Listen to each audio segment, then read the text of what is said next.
heddiw da ni'n ffarm plas Llandegfa efo Arwyn Jones, y ffarmwr, a da ni'n gweithio chydig ar y prosiect heddiw sydd yn edrych ar sut allan ni wella ffordd da ni'n mynd o'i chwmpas i efo rhaid maethyna lawr ar y tir gan ddefnyddio technoleg eitha newydd i ffermwyr tir glas yn benodol. Mae yna dipyn o ddefnyddio fo ar dia ar yn barod, ond mae'n eitha newydd o ran cia tir glas. Byddwn ni heddiw gobeithio mapio dipyn o'r cia i gael gwybod yn union beth ydy statws maethyna y tir.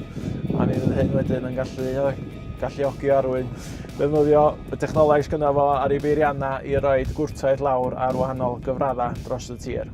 Yn ffarmio jyst o dan 900 acre yma, ffarm ddefaid a beef, defaid ar gyfer wyna cynnar a prynu gwartheg stores er mwyn pesgi. Da ni hefyd yn tyfu bach o rawn, haid Gaea, haid Gwanwyn a Gwenith. Wedyn, wyt ti'n amlwg wedi bod yn profi Gaea o ran maethyna yn rheolaidd yn y gorffennol. Be nath ti feddwl y bydda hwn yn ffordd ymlaen mewn ffordd hwn? Fel ti dweud, da ni wedi bod yn testio Gaea bob 3-4 mlynedd yn rheolaidd a isio mynd i'r lefel nesaf i fod fwy manwl gywir a mae gennym ni'r teclynau yma i'w defnyddio. Dyn, waith nhw'n cael ei defnyddio'n iawn ddim ac gweld sy'n mynd efo hynny. Hefyd, fel rhan o'r prosiect, mi fydd yr Gaea yn cael ei mapio i gyd yn electroneg a wedyn mi fydd yna ddyluniadau lloerennau yn cael ei defnyddio bob mis fel maen nhw'n pasio'r ardal yma a wedyn mi fydd hynny roed amcangyfri eitha manwl i Arwyn o ran y cnwd sy'n tyfu yn y Gaea, boed o'n dir ar neu India corn neu glaswellt. Mae'r technoleg yma yn datblygu yn eitha cyflym ar hyn o bryd a da ni'n mawr o weithio wrth fod yn cydweithio hefo SoilQuest yr hyn byddwn ni'n gallu symud y technoleg yn ei flaen yn arbennig o ran yr achon glaswellt yma yng Nghymru. A'r gobaith ydy mewn amser da ni'n gallu cael delweddau lloeren fydd yn danos gorchydd sy'n yna mewn sylwedd sych ar y Gaea yn rheolaidd yn yr ardal yma. Da ni newydd gael y llun yma nôl wan ar ôl sganio'r cae a mae wedi dod nôl mewn i 7 zon gwahanol. Fel da chi'n gweld, mae'n dangos wan y lefel potas ac yn y 7 zon gwahanol mae yna o leia 4 lefel potas gwahanol.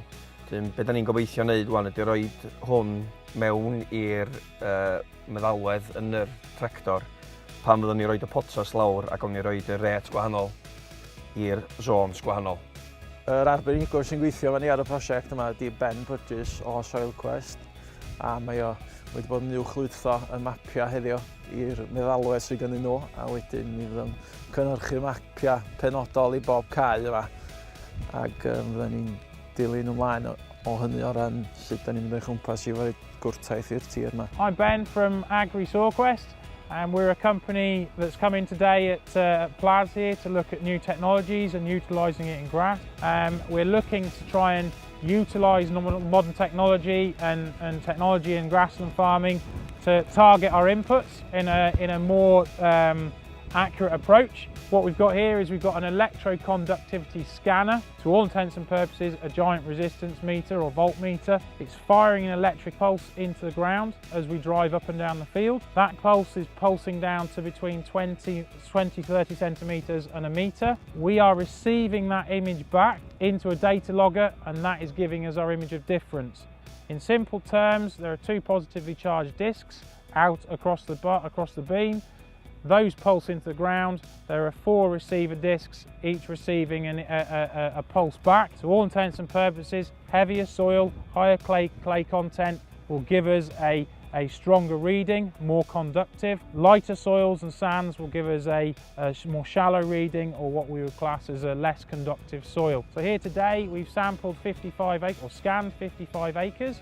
What we will do from that data goes from the data logger, put it into the laptop, we send it to the office, goes into a computer program that looks at those trends, looks at the image we've got. That image then gets made into a zone map.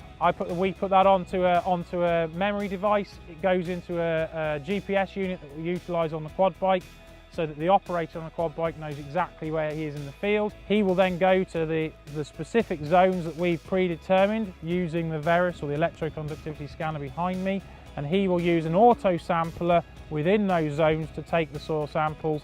We then bag those soil samples up per zone across the field and we send them off to the lab. We'll get those results back, and that's when we come back and start to utilise it for variable rate phosphate, potash, lime. We'll also use it for targeted manure applications, targeted overseeding situations in grassland as well.